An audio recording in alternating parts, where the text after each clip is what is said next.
Labas, norai pildosi. NATO viršūnės Vilniui, kas ten Putinas, Ukraina, kažkie dar visi kiti dalykai. Kiek laiko jūs skiriat šitiem visiems dalykam? A po to klausėt manęs, kur gauti motivaciją, kaip atrasti motivaciją? Tad, mėlėjai, pradžioj padarykit tokią paprastą elementarią techniką. Kiek laiko skiriat veikloms, tokioms kaip NATO viršūnės, ar Prigožinui, ar Wagneriui, ar Putinui, ar Ukrainai, ar dar kažkiem kitam velniam, kaip ten kas, kokį tenai gyvenimą gyvenam, kokia nors žvaigždė ar žvaigždutė, kas ten kam kokį užpakaliuką pakrapštė, ir kiek laiko skiriat savo norams ir savo gyvenimams.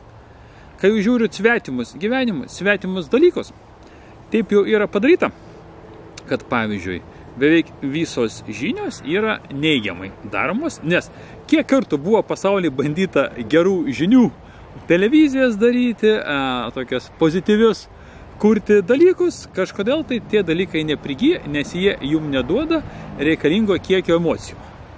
Dėl to taip yra priimta, kad visos žinios dažniausiai būna neigiamos. Tad pabandykit, pažiūrėkit bent paskutinės žinias arba žinių srautą, arba pažiūrėkit ant 15 minučių Delfi ar dar kažkur, kur ten jūs žiūri žinias, kiek iš jų būna teigiamų. Dažniausiai tai viskas būna neigiamas. Tai jūs, kai visą laiką sėdit šūdo krūvoj, žiūrit neigiamas žinias, ar yra kažkokias tai vieta, kur galėtų atsirasti motyvacija? Nes motyvacija tai iš esmės yra teigiamas dalykas, kuris verčia mus kažkaip judėti. Aišku, yra žmonių, bet labai nedidelė kiek žmonių, kuriem motyvacija tai yra, ta prasme, kai jie pakliūna į šūdo krūvą, tai sako, reikia čia kažkaip įsikelti ir tokiu būdu patys savo specialiai kūrė šūdo krūvas, kad būtų motyvacija eiti į priekį. Bet pas juos ten būna biškai kiti niuansai, manau, mes ne apie tokius dalykus kalbam. Dažniausiai tai eiliniai žmogeliai visokiom nesąmonėm užkrauna savo galvą, savo mintis, savo visą laiką ir po to, kada prisimena balembačkį, tai kas dabar, kaip dabar gyventi, kur mano dingo motyvacija. Tai visų pirma, nes vienas iš mano klausimų, kur ir kaip rasti, gauti ir suprasti, kad įgyti motyvacijos. Pirmas dalykas, nustokit krauti į savo šūdą. Padarykit informacinę higieną. Tai ką reiškia? Geriausiu atveju Facebooką nachrin, TikToką nachrin, YouTube'ą ir galima nachrin viską išmetam, o tada atsiranda daug laisvo laiko. Ir tada gaunasi, ką man dabar daryti? Nes aš tą visą laiką, 2, 3, 4, 5, 6 valandas į dieną, vidutiniškai 4-5 valandas į dieną, žmogus susiminėja šūdo krovimą į savo galvas. Nesvarbu, kad jis sėdi darbe, bet jeigu sąžiningai pridėkit ranką ant savo dūšius ir pasakykit, kiek iš 8 darbo valandų, už kurias kaip ir moka algas, tie, kas gauna valandinį atlygį, sąžiningai skiriat darbui. Manau, maksimum 4-5 valandas. Tačiau maksimum likusias 3-4 valandas, tai greičiausiai Facebookai, TikTokai arba netgi porno saitai. O ten nuveina jūsų laikas. Dėl to iš niekur ir negausit motyvacijos. Taip, kad tik tai pasakiau, ką reikia padaryti. Tada atsiranda tuštuma. Kam dabar daryti, ką man dabar veikti, nes buvo įprasta užsiminėti nesąmonę.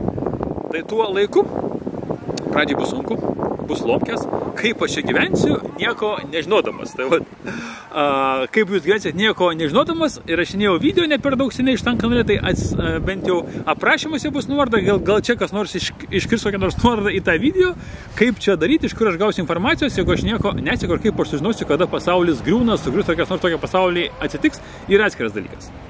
Taip, grįžtam atgal, prasideda lomkės, nebežinot ką daryti, nes sugriuvo įprastinis jūsų gyvenimo dalykas. Šitą vietą arba jums prasidės depresija ir vėl jūs grįšit prie to viso šūdo, arba pradėsit laiką skirti savo. Kaip laiką skirti savo, kad atsirastų motyvacija? Meilė savo. Tai čia jau visi žinot mano pastovų žiūrovai. Dar pratimą meilę savo, padarom pratimą ant kėdžių, atsiparuojamės su tėveliais, su visais seksualiniais partneriais, su kažkokiais kitais žmonėm, kurie pastoviai mūsų galvose sėdi, ir perinam prie norų sąrašo. Padarom savo gyvenimo pasiekimų knygą. Irgi video apie tai nuorodą atrasit aprašymę, kas dar to video nesat matę. Ir darom norų sąrašą, prie jo dirbam ir žiūrim, kuris noras labiausia sukelia norą kažką veikti. O kas yra motyvacija? Tai yra noras kažką daryti. Nes mes vis tiek kažką tai turim daryti, mes niekada negalim būti be veiklos. Blogiausiu atveju gulim ant sofkės, geriat alų ir žiūrit TikTok arba dar kažką tai. Tai va šitą visą dalyką siūlau pakeisti savo gyvenimu ir tada žiūrėkit, po biškio atsiras vienas noras, padarot vieną žingsniuką. O, jau įdomu. Dar vienas dalykas. Stebėkit smulkius, teigiamus pasikeitimus. Nes jie irgi labai stipriai motyvuoja. Nes jeigu jūs nepastebėsite savo pasikeitimų gyvenimuose, kad nors ir biškai pasikeitė, sakys, nesąmonė, nieks čia neveikia ir vėl jūs grįžtat atgal prie savo įprastinio gyvenimo. O to stebim pasikeitimus, dar net geriau juos fiksuojam. Ranka, tušinuku ant popieriaus. Nes kas parašyta plunksna, to nieks daugiau negali sunaikinti. Kirviu ta prasme to nesunaikinsi. Nes tai yra dvigubas efektas, kai tu rašai, veikia tavo smulkioji motorika, plus tas dalykas dar kartą įsirašo į tavo atmintį. Tai va, taip pat, išmetam visą šūdą iš gyvenimo, darom technikas, pastebim šitos naujus pakeitimus ir žiūrim, kaip motyvacija didėja.